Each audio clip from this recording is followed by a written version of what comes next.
Mari kita berdoa. Ya Tuhan, inilah kami jemaat-Mu, kaum perempuan dan kaum bapak, Jemaat GPIB Immanuel Cimahi, yang pada kesempatan ini boleh mengikuti ibadah setiap Jumat yang biasa kami selenggarakan. Kami akan membaca firman Tuhan dan juga akan merenungkannya. Kami mengundang Roh Kudus supaya boleh hadir bersama kami dalam ibadah kami, sehingga pembacaan maupun perenungan firman Tuhan mudah kami pahami.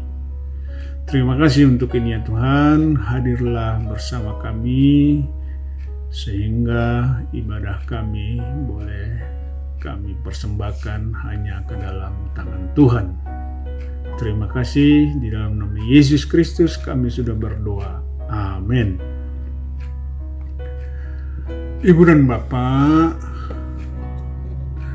ibadah kategorial setiap hari Jumat pada minggu berjalan, kita masih terus menyelenggarakannya melalui ibadah live streaming pada kesempatan ini. Secara khusus bagi kategori persekutuan kaum bapak dan persekutuan kaum perempuan.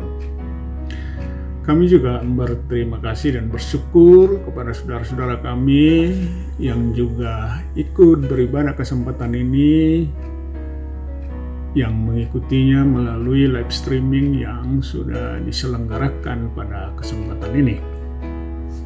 Tema renungan kita pada kesempatan ini adalah Tuhan Yesus, sahabat tercinta dan erat. Jadi sekali lagi, Tuhan Yesus sahabat tercinta dan erat. Sebagai ayat firman Tuhan untuk mendasari perenungan kita pada kesempatan ini, kita akan membaca firman Tuhan yang terambil dari Amsal 18 ayatnya yang ke-24. Kita hanya membaca ayat 24. Demikian firman Tuhan. Ada teman yang mendatangkan kecelakaan, tetapi ada juga sahabat yang lebih karib daripada seorang saudara. Demikian pembacaan firman Tuhan. Ibu dan Bapak, kaum perempuan dan kaum bapak dan saudara-saudara kami yang ada di tempat lain dimanapun berada, kita akan mencoba memahami apa yang dimaksud dengan saudara, teman, dan sahabat. Saudara secara gradasinya biasanya adalah kita mulai dari saudara sekandung hingga pada saudara sekampung.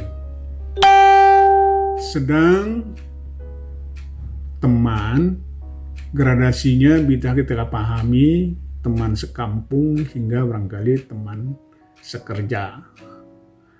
Kemudian teman yang sangat akrab sering juga disebut sebagai sahabat karib.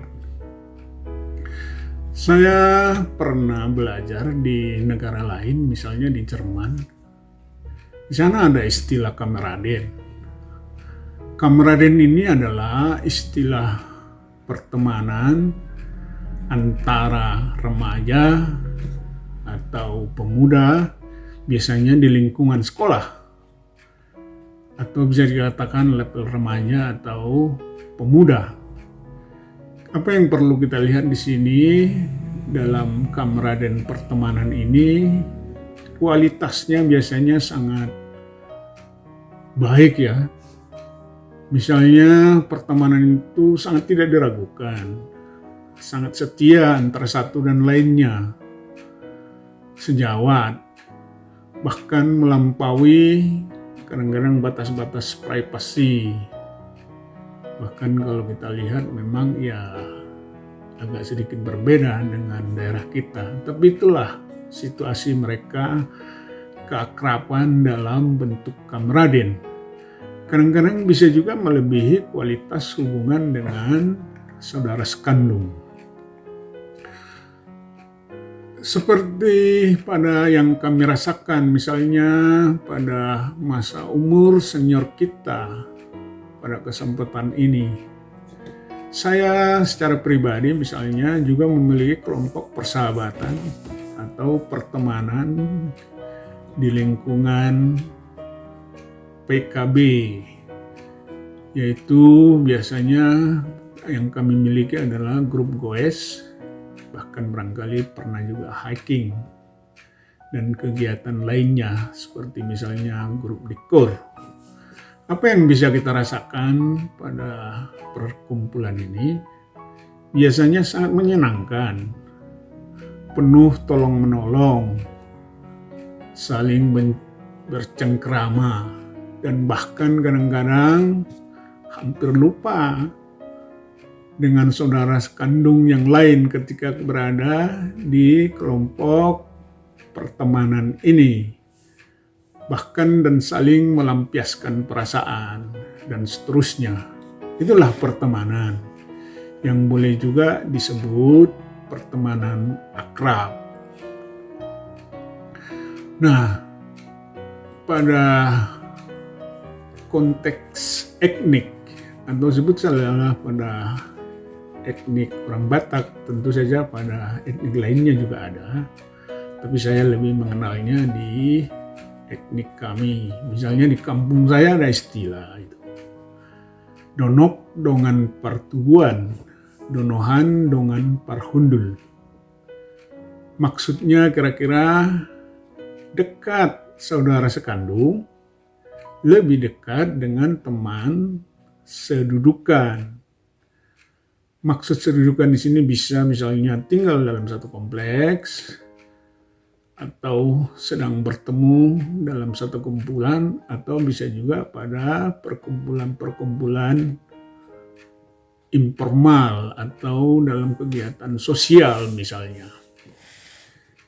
Oleh karena itu, Ibu dan Bapak, inilah berbagai pengertian kita tentang pertemanan dan persahabatan. Sangat luar biasa.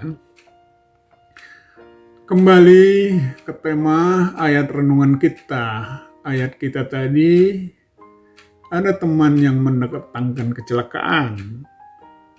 Tetapi ada juga sahabat yang lebih karib daripada seorang saudara. Jadi hati-hati juga. Bukan tidak mungkin dalam pertemanan ini ada juga yang mendatangkan kecelakaan. Nah, bagaimana persahabatan kita dengan Tuhan Yesus? Ini pertanyaan yang agak khas barangkali berkaitan dengan perenungan kita pada kesempatan ini. Istilah yang sering digunakan untuk melukiskan hubungan kita dengan Tuhan Yesus adalah sahabat. Maksudnya di sini dia begitu dekat dengan kita. Ia tahu dan pernah mengalami semua bentuk kesedihan yang kita alami. Ia pun mengalami semua bentuk ketidakadilan dan malu yang pernah melanda diri kita.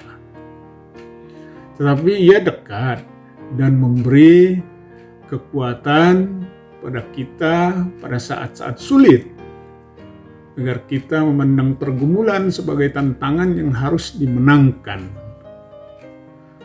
Sebaliknya, Ibu dan Bapak, ia dekat pada saat-saat kita sukses, agar kita memandang keberhasilan dalam sukacita sebagai suatu yang kudus yang harus dipersembahkan sebagai syukur, bukan sebagai yang lain. Nah, di sini barangkali Tuhan kita sangat mengawasi kita supaya kita jangan jatuh ke dalam hal-hal yang lain. Artinya bukan hura-hura yang bisa mendatangkan hura-hura pula. Ibu dan Bapak yang diberkati Tuhan, seperti situasi saat pandemi COVID-19 saat ini, itu sangat luar biasa apa yang kita rasakan. Tidak sedikit kita sudah mengalami banyak masalah. banyak yang sudah korban, meninggal dunia, bahkan barangkali kehilangan saudara, belum lagi dalam situasi penanganan menggunakan prosedur atau protokoler COVID sangat luar biasa, belum pernah kita alami. Atau barangkali dalam situasi lainnya. Artinya Ibu dan Bapak, kita jangan takut datang kepada Yesus Kristus dan menjadikan Dia sebagai sahabat. Tadi sudah kita melihat Yesus Kristus sebagai sahabat sangat luar biasa. Sebab Dia selalu menunggu kita, kepada setiap kita yang menceritakan derita hati. Dia berucap lembut, "Anakku, aku mengerti deritamu." Itulah cara-cara Tuhan kita bersahabat, memperlakukan kita sebagai sahabat. Untuk sahabat seperti ini, Dia tidak akan membiarkan kita sendiri. Jadi sekali lagi, barangkali kalau persahabatan dengan sosial tadi, tentu saja banyak juga yang kita nikmati, tetapi bukan tidak mungkin suatu saat ketika kita dalam situasi sendiri, itu juga bisa tidak seperti yang dilakukan oleh Tuhan kita. Tetapi Tuhan kita tidak pernah membiarkan kita sendiri. Oleh karena itu, kita hanya dapat menjawabnya dengan syukur dari kedalaman jiwa kita. Terima kasih Tuhan, aku tidak dibiarkan sendiri. Sangat barangkali simpel tidak terlalu sulit apa yang harus kita lakukan. Tuhan yang mengharapkan ketulusan hati kita untuk memperlakukan Dia sebagai sahabat. Sebagai ayat firman Tuhan untuk penguatan bagi kita para renungan saat ini, kita bisa membaca juga dari kitab Amsal 17. Kita baca ayatnya yang ke-17. Demikian bunyi firman Tuhan. Seorang sahabat menaruh kasih setiap waktu dan menjadi saudara dalam kesukaran. Jadi dia setiap waktu menjadi sahabat dan menaruh kasih. Kemudian menjadi seorang saudara dalam kesukaran. Belum tentu semua bisa. Ada juga bersaudara atau bersahabat, tapi ketika kita barangkali mengalami kesukaran, bukan tidak mungkin kita tidak mendapatkannya. Dan ini barangkali juga ayat penguat Amsal 17, ayat 17 bagi kita. Ibu dan Bapak, dari berbagai pemahaman dan renungan tersebut, kita dapat memberi kesimpulan pada kesempatan ini tentang persaudaraan, pertemanan, dan persahabatan. Ibu dan Bapak, kaum perempuan dan kaum bapak. Untuk kita, kaum perempuan dan kaum bapak yang semakin dewasa dalam kehidupan, kita harus semakin bijak dengan sesama. Jadi dengan sesama, persahabatan yang sejati adalah persahabatan yang tidak melihat latar belakang. Jadi tidak melihat latar belakang. Status sosial, etnis, dan harusnya melintasi berbagai batas dan sekat-sekat pembeda.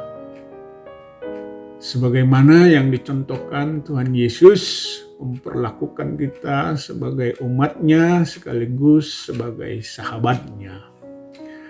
Jadi sejatinya dalam hidup ini, hanya Tuhan Yesuslah sahabat tercinta dan erat sesuai dengan tema yang kita miliki di awal yang sudah kita sampaikan. Demikian barangkali renungan singkat kita pada kesempatan ini.